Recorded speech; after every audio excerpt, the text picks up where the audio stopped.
Yes. Shabad Raj Kumar ఆరుగురిని అత్యంత కిరాతకంగా చంపి చిన్న పిల్లల్ని కూడా వదలకుండా తీరా వాడు సాధించింది ఏంటో మనకెవ్వరికీ అర్థం కాని రీతిలో ఈ రోజు ఆత్మహత్య చేసుకుని చనిపోయిండు. అసలు వాడు మైండ్ సెట్ ని ఎట్లా మనం అర్థం చేసుకోవాలి?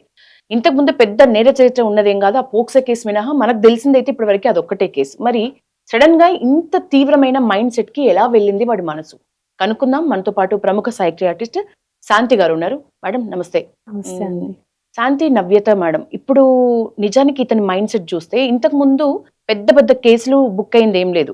ఇప్పుడు ప్రచారంలో ఉన్నది పోక్సో కేసు పెట్టిన పగ మీదనే, ఆ కక్ష మీదనే ఈ ఆరుగురిని, సొంత ఫ్యామిలీలో వైఫ్ ని, కన్న పిల్లల్ని, ఆ అమ్మాయి ఎవరైతే బాధితురాలు ఉందో ఆ అమ్మాయిని, వాళ్ళ అమ్మని, నానమ్మని ఆరుగురిని చంపి, పోనీ 2 రోజులు కూడా అతను ఉండలేక చనిపోయాడా లేకపోతే ఇంకా నా జీవితం ఇంతే అనుకొని చనిపోయాడా మనకు అర్థం కాని విషయం. కానీ అతని మైండ్ సెట్ ని మనం ఎట్లా చూడాలి? యూజువల్ గా ఒక పర్సన్ మైండ్ సెట్ చూడాలి అంటే మనం వాళ్ళని ఎగ్జామిన్ చేయాలి.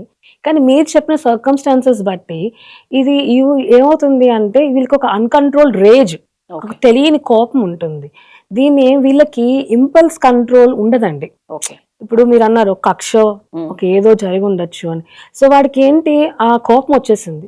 ఆ మూమెంట్ లో వాడు చేసిన యాక్ట్ మీద దాని కాన్సిక్వెన్సెస్, దీని తర్వాత ఏం జరుగుతుంది, నా మీద కేసు నడుస్తుంది, నన్ను పోలీసులు పట్టుకుంటారు, ఇవేని వాడికి ఆలోచన ఉండదు. ఆ టైంకి అది అయిపోవాలి.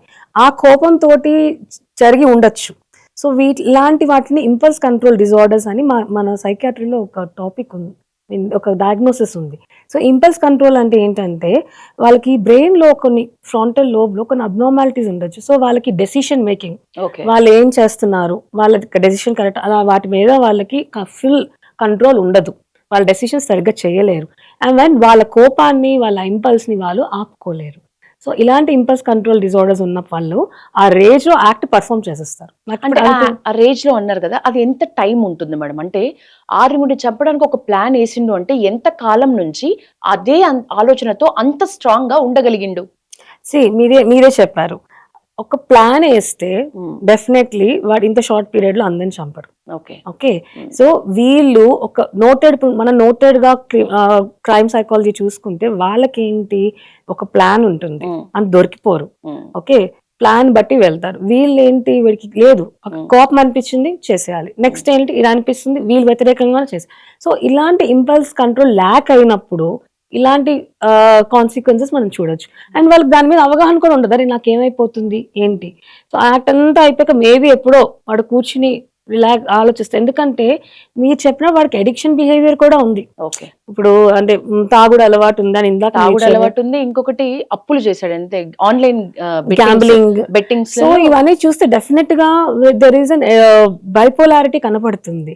సో ఇది ఒక ఫిట్ ఆఫ్ రేజ్ లో ఇంపల్స్ కంట్రోల్ వల్ల జరిగినా, లేకపోతే ఒక అక్యూట్ మేనియా స్టేజ్ లో జరిగి ఉండొచ్చు.